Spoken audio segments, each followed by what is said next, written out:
Hello students, welcome to your social class. Today we are continuing the same chapter, part 4th of the development from economics class 10th. As yesterday we have come to know that how to compare different countries or states in terms of developing or developed, and in that we have also known that per capita income or average income is one parameter through which we can compare which country is more developed than the others and which countries are less developed or developing. But there are some disadvantages of average income or per capita income. What is per capita income? I am repeating again how we take out per capita income. We find per capita income by dividing the total income of the country through total population, and that is how we get average income or per capita income.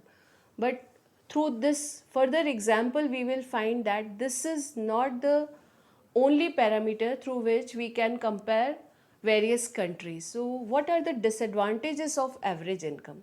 While averages are useful for comparison, they also hide disparities. What are disparities? Inequalities. They hide the inequalities. If we divide the total income by the total population, we will get the average, but we will not get individually how an individual is earning separately. So we will try to understand this concept through the following example. Let us consider two countries are there, A and B. We have assumed or imagined that they have only few citizens each, just to know how disadvantageous the parameter of average income is. We are imagining that there are few citizens in each country. Now we are coming to the comparison chart. If we see it, there is country A and country B. In country A, monthly income of citizens in rupees is given. In the first part, you see the first number of citizen is getting in country A 9500, second citizen 10,500, third citizen 9800, fourth citizen 10,000, fifth citizen 10,200, and the average of all these five citizens income is 10,000. If we come to country B, we will see the monthly income in rupees of each and every citizen. There are five citizens again in country B also. The first citizen is earning 500 rupees per month. Second, third and fourth are also earning same 500 rupees per month, but the fifth citizen is earning 48,000 rupees per month. Still the average is 10,000 of this country's income also. So you can see there is a big difference in both the country's income of each and every individual, but the average is identical, average is same. So now there are some questions for you. Will you be equally happy to live in both the countries? If you are given the option of living uh, in country A or country B, you will be equally happy in living in both the countries. Are both equally developed according to you? So we can see that even though both the countries have identical or same average income, country A is preferred to live. You will prefer to live in country A because it has more equitable distribution of income. Like the difference between the income of these five citizens is not much in comparison to country B. So it is better to live in country A for your better development. And finally, our goals are for the development is income also. So we can see this criteria of comparing the countries through average income is not so successful and not so useful. As you have seen in country A, people are neither very rich nor extremely poor. On the other hand, most citizens in country B are poor and one person is extremely rich. Hence, it is proved that while average income is useful for comparison, it does not tell us how this income is distributed among the people. So, this is not only the criteria of comparing the development of the countries. So, what are the other criteria? This we will come to know further with some more examples. Now we are coming to the topic 4 of our book, income and other criteria. So, other than income, what are the other criteria? We will read about this in this topic. When we learned about different goals of individuals, we found that people not only think of better income, but they also have other goals such as security, respect, equality, freedom, etc. It means they do not only want good income, but they also want security, respect, equality, and freedom as well.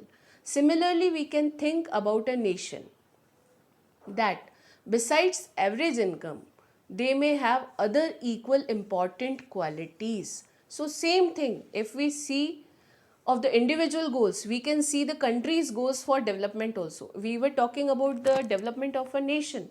So here we can see that besides average income, they may have other equally important qualities which they want in their country. What are that qualities? We will discuss about now new terms.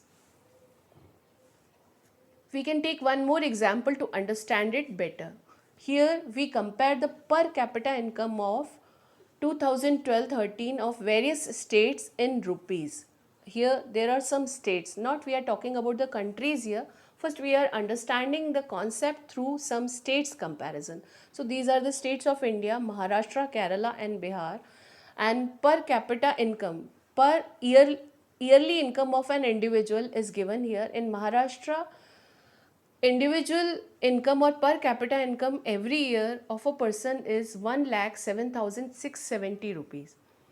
In Kerala, it is average 88,527 rupees, and in Bihar, it is only 28,774 rupees. So, through this comparison, what we find? We find that of the three, Maharashtra has the highest per capita income and Bihar is at the bottom. So, what can you conclude through this? So, according to the given data, Maharashtra will be considered the most developed and Bihar the least developed of the three.